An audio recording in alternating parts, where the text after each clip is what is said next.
చేసేది. ఈ 2 రెఫరెన్స్‌లు ఉన్నాయి. ఈ 2 రెఫరెన్స్‌లను బట్టి నేను చెప్పాను. ఉత్తరాన ఉన్నటువంటి వంశం పండిత్ జవహర్లాల్ నెహ్రూ గారి యొక్క వంశం. వారి కుటుంబ సభ్యులు ఇప్పటి వరకు దేశాన్ని ఎక్కువ కాలం పరిపాలన చేశారు. 16 సంవత్సరాల పాటు పండిత్ జవహర్లాల్ నెహ్రూ గారు, మరో 3 పర్యాయాల పాటు శ్రీమతి ఇందిరాగాంధీ గారు పరిపాలన చేశారు. తర్వాత రావణ కాష్టమున కల్లోలమొకటి చెలరేగి దేశాన్ని అల్లకల్లోలం చేశాను. ఏమిటి రావణ కాష్టం? భారతదేశానికి పక్కనే ఉన్న రావణ కాష్టం అంటే శ్రీలంక. అక్కడ కల్లోలం, ఎల్టీటీ ఉగ్రవాదులకి తమిళులకి మధ్యలో ఏదో సంఘర్షణ. అప్పుడు ఇందిరాగాంధీ గారి యొక్క తనయుడైనటువంటి రాజీవ్ గాంధీ గారు ప్రధానమంత్రిగా ఉన్నారు. ఈయన ఆ దేశానికి సంబంధించి ఎల్టీటీ ఉగ్రవాదులకి వీళ్ళకి మధ్య జరుగుతున్న సంఘర్షణలు ఆయన కలుగు చేసుకోవటం వల్ల రావణ కాష్టమున కల్లోలము చెలరేగి దేశాన్ని, మన భారతదేశాన్ని అల్లకల్లోలం చేసే కుట్ర ఒకటి జరిగింది. ఏంటో తెలుసా? తమిళనాడుకు సమీపంలోని పెరంబదూరులో బాంబ్ బ్లాస్టింగ్ అవ్వటం. అలాగే రావణ కాష్టంలో కల్లోలం చెలరేగటం వల్ల రాజీవ్ గాంధీ గారు హత్య గావించబడ్డం. ఆ తర్వాత వాళ్ళ సతీమణి అయినటువంటి సోనియా గాంధీ గారు 2004 నుండి 2014లో యూపీఐ చైర్పర్సన్గా ఉంటే 10 ఏళ్ల పాటు వాళ్లే అధికారంలో ఉన్నట్టు కూడా మనం చూసాం. కాబట్టి సమీపమైనటువంటి భవిష్యత్తులో మళ్ళీ కాంగ్రెస్ అన్నటువంటిది పునర్జీవితం జరిగేటువంటి అవకాశం అది ఎక్కడి నుంచైనా జరగచ్చు, తెలంగాణ నుంచి కూడా అవ్వచ్చు. సమీప భవిష్యత్తులో ఇప్పటికిప్పుడు ఈ ఎలక్షన్స్లో కాకపోయినా రాజీవ్ గాంధీ గారు, ప్రియాంక గాంధీ గారు లేదా వాళ్ళ వంశాంకురాలు చివరి వ్యక్తి ఎవరు ఉన్నప్పటికీ కూడా భారతదేశానికి సంబంధించి ప్రజల కొరకు ఎన్నుకోబడ్డటువంటి ఈ ప్రజాస్వామ్య ప్రభుత్వంలో ఎప్పటికైనా మళ్ళీ అధికార పీఠం లేదా ప్రధానమంత్రి పదవి ఖచ్చితంగా వారు దానికి దగ్గరగా ఉంటారు. ఈ ఎన్నికల్లో అది జరగకపోవచ్చు, కానీ సమీపమైన భవిష్యత్తులో వాళ్ళ కుటుంబంలో అసలు రాహుల్ గాంధీకి ప్రధానమంత్రి అయ్యే యోగ్యం భాగ్యం లేదు ఆయన జాతకం ప్రకారం చాలా మంది చెప్తూ ఉన్నారు మీలాంటి జ్యోతిష్యులు. రేవంత్ రెడ్డి గారు ఎమ్మెల్యేగా ఓడిపోయారు. కనీసం ఒక్కరు కూడా కాంగ్రెస్ బలం లేదు. కాంగ్రెస్ పార్టీ అధికారంలోకి రాదని చాలా మంది జ్యోతిష్యులు చెప్పారుగా. మరి ఏమైందంటారు? కలియుగంలో 5 ఏళ్లు గడిచినటువంటి మీదట పంచాంగములు పనికి మారినవైపోవు, నవగ్రహంబుల నడక మారినను గురుదేవుల వాక్యం కూడా ఉంది. ఓకే.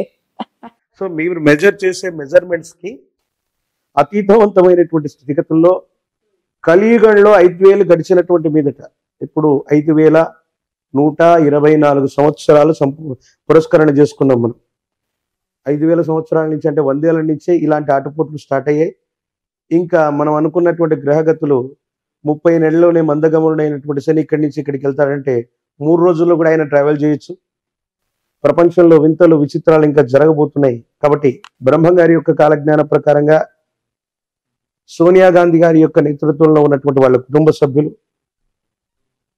ప్రియాంక గాంధీ లేదా రాహుల్ గాంధీ, వీళ్ళ ఇరువురు లేదా వీరి కుటుంబ సభ్యులు చివరి వంశాంకురం ఉన్నంత వరకు భారతదేశానికి సంబంధించిన ప్రధానమంత్రి లేదా ఆ అధ్యక్ష పీఠానికి దగ్గరగానే వీరు ఉంటారు.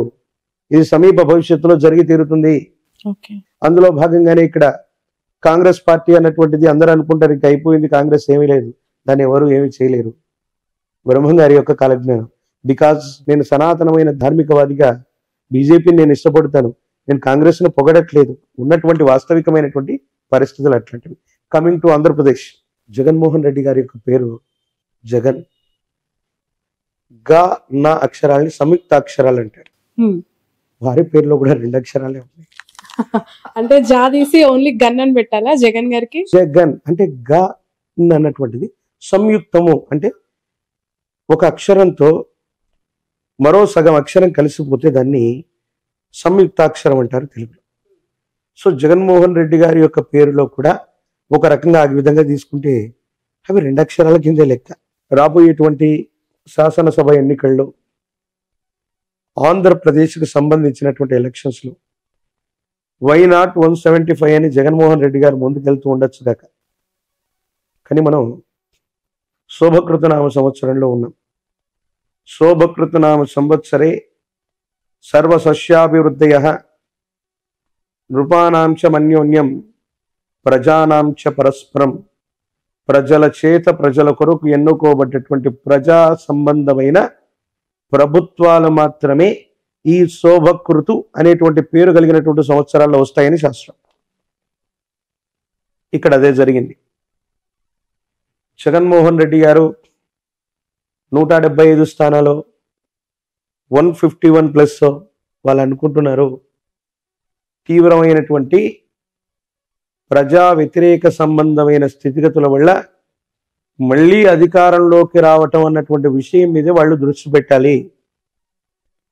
ఏ ప్రభుత్వం కూడా, అంటే అది టీడీపీతో కూడినటువంటి ప్రభుత్వం కానీ వైసీపీతో కూడినటువంటి ప్రభుత్వం కానీ వెంటనే సులభమైనటువంటి మెజారిటీతో ఆంధ్రప్రదేశ్లో వచ్చేటువంటి అవకాశం లేదు.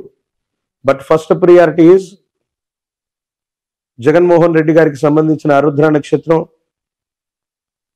కాలజ్ఞానానికి సంబంధించినటువంటి స్థితిగతులు, దేశ కాలమాన పరిస్థితులను బట్టి చూస్తే ఆ ప్రభుత్వం బోటాబోటీ మెజారిటీ, అంటే కనీస మెజారిటీతో కంటిన్యూ అవ్వటానికి కొన్ని ప్రత్యేకమైన ఎక్కువ అవకాశాలు ఉన్నాయి. విపక్షాలుగా చెప్పుకోబడుతున్నటువంటివి జనసేనతో కూడినటువంటివి. ఆయనది శ్రవణ నక్షత్రం. పవన్ కళ్యాణ్ గారు సమీపమైన భవిష్యత్తులో తప్పకుండా అమాత్యుడు, మంత్రి, అది ముఖ్యమంత్రి అవ్వండి, కేంద్ర మంత్రి అవ్వనివ్వండి, అమాత్యుడు అన్నటువంటి స్థానానికి దగ్గరగా ఆయన జాతకం ఉండబోతుంది.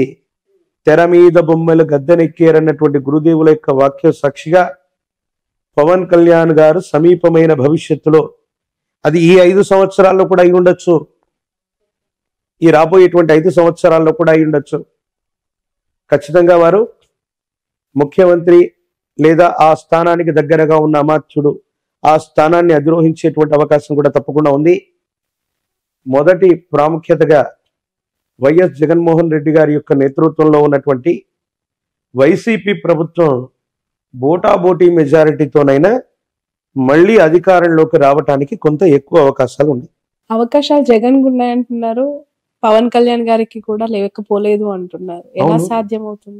వైసీపీ ప్రభుత్వం వస్తుంది, అవకాశం ఉంటే జగన్మోహన్ రెడ్డి గారితో పవన్ కళ్యాణ్ గారు కలిసి పనిచేయకూడదా? అవకాశాలు ప్రస్తుతం ఏపీలో కనిపిస్తున్నాయి. ఒకవేళ జగన్మోహన్ రెడ్డి గారి యొక్క ప్రభుత్వం బోటాబోటీ చెప్తా, 2009 సంవత్సరంలో ప్రజారాజ్యం పార్టీ వచ్చింది. దేనికి వ్యతిరేకంగా వచ్చింది? ఈ ప్రాంతీయ పార్టీ దేశంలో అధికారంలో ఉన్నటువంటి కాంగ్రెస్ కి.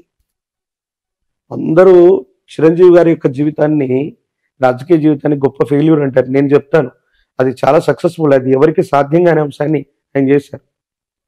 ప్రజారాజ్యం పార్టీ పెట్టారు, ఎమ్మెల్యే అయ్యారు 5 ఏళ్లలోనే, అంటే పెట్టిన వెంటనే ఎంపీ, రాజ్యసభ అయ్యారు, కేంద్ర మంత్రి కూడా అయ్యారు.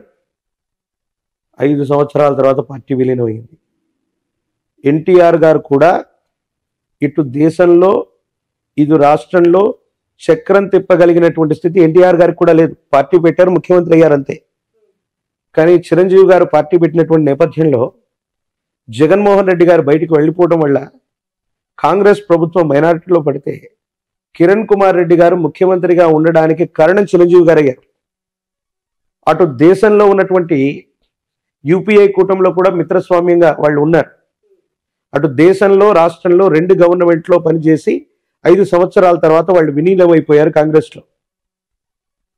జనసేన పార్టీ అవసరం కూడా రేపు పొద్దున్న తెలుగుదేశానికే కాదు, వైసీపీ అవ్వచ్చు, వైసీపీ బోటాబోటీ మెజారిటీతో ఏదైనా ప్రభుత్వాన్ని ఫామ్ చేసి సమీపమైన భవిష్యత్తులో ఏవైనా ఇబ్బందులు ఉన్నప్పుడు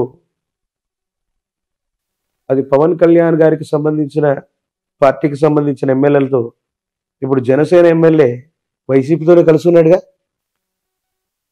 151 మంది ఎమ్మెల్యేలు వైసీపీ వాళ్ళు అవుతే ఆ +1 2 3 4 5లో మొట్టమొదటి జనసేన ఎమ్మెల్యే కూడా వీరితోనే కలుస్తున్నారు.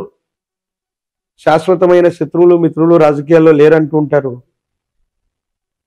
ఈసారి వైసీపీ ప్రభుత్వం ఒకవేళ వ్యవస్థీకృతమై గవర్నమెంట్ని ఫామ్ చేసిన 5 సంవత్సరాల్లోపు ఏదైనా అస్థిరమైనటువంటి ప్రభుత్వం ఏర్పడితే పవన్ కళ్యాణ్ గారి యొక్క నేతృత్వంలోని జనసేన కూడా భాగస్వామ్యం అవ్వచ్చు, లేదా వీటన్నిటికీ కూడా సమీప భవిష్యత్తులో ఆల్టర్నేట్ గా ఉండి జనసేన సొంతంగా అవకాశం అంటే మళ్ళీ రాబోయే 5 సంవత్సరాల కట్టుగా సొంతంగా వాళ్ళుగా ప్రభుత్వాన్ని ఏర్పాటు చేయగలిగిన స్థితి కూడా ఖచ్చితంగా ఉంది.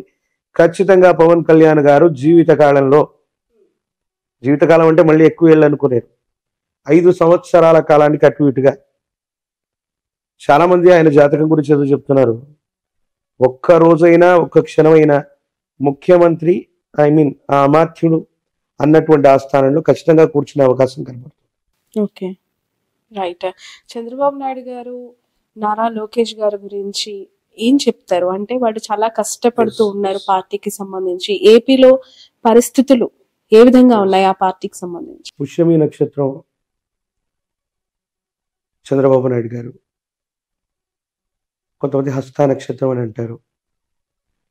వారి జన్మజాతకాన్ని అనుసరించి ఒకవేళ నా ప్రశ్నాశాస్త్రాన్ని అనుసరించి చూస్తే 2 సంవత్సరాల క్రితం చెప్పాను, 2023లో ఇబ్బందికరమైనటువంటి స్థితిగతులు, ఆరోగ్యపరమైనటువంటి అంశాలు, ఇబ్బందులు ఆయన యొక్క జన్మజాతకంలో కేతు సంబంధమైనటువంటి స్థితిగతి అధికంగా ఉండటం వల్ల కొన్ని ఇబ్బందులు, సమస్యలు, ప్రతిబంధకాలు ఇప్పుడు ఆయన జాతకంలో జరుగుతున్నాయి. కానీ నారా లోకేష్ గారి యొక్క జాతకం మాత్రం బాగుంది. చంద్రబాబు నాయుడు గారి యొక్క జాతకంలో మనం ఇందాక అనుకున్నాం, మారక దశలు, ద్వితీయ సప్తమ స్థానాల్లో ఉన్నటువంటి గ్రహాలు వాటి యొక్క దశలు వచ్చినప్పుడు మనిషికి మరణ సమానమైనటువంటి కష్టం వస్తుంది. వారి యొక్క జాతకాన్ని నేను అనాలిసిస్ చేస్తే 2002-2004 మధ్యలో సప్తమ స్థానానికి సంబంధించి శనికి సంబంధించినటువంటి దశ జరిగింది, అంతర్దశ. అలిపిరి ఘాట్లో ఓ పెద్ద ప్రమాదం సంభవించింది. అప్పుడు ఆయన ముఖ్యమంత్రిగా ఉన్నారు, మన ఉభయ ఆంధ్రప్రదేశ్కి ముఖ్యమంత్రిగా ఉన్నారు. అప్పుడు వెంటనే వారు బై ఎలక్షన్స్కి వెంటనే వెళ్ళిపోవడం, ముందస్తు ఎన్నికలకు వెళ్ళిపోవడం, రిజైన్ చేయటం. ప్రాణం మాత్రం కాపాడుకోగలిగారు, పదవి పోయింది. 10 ఏళ్ల వరకే మళ్ళీ ఆయన అధికారంలోకి రాలేదు. మళ్ళీ కమింగ్ టు ద్వితీయ సప్తమ స్థానాలకు సంబంధించిన స్థితిగతుల్లో అలాంటి అంతర్దశలు 2023లో మొదలయ్యాయి. కొన్ని చిన్న ఇబ్బందులు, వెంటనే అధికారంలోకి రావటానికి ఆయన మేధస్సు, శరీరం, ఆరోగ్యం సహకరించలేకపోవటం.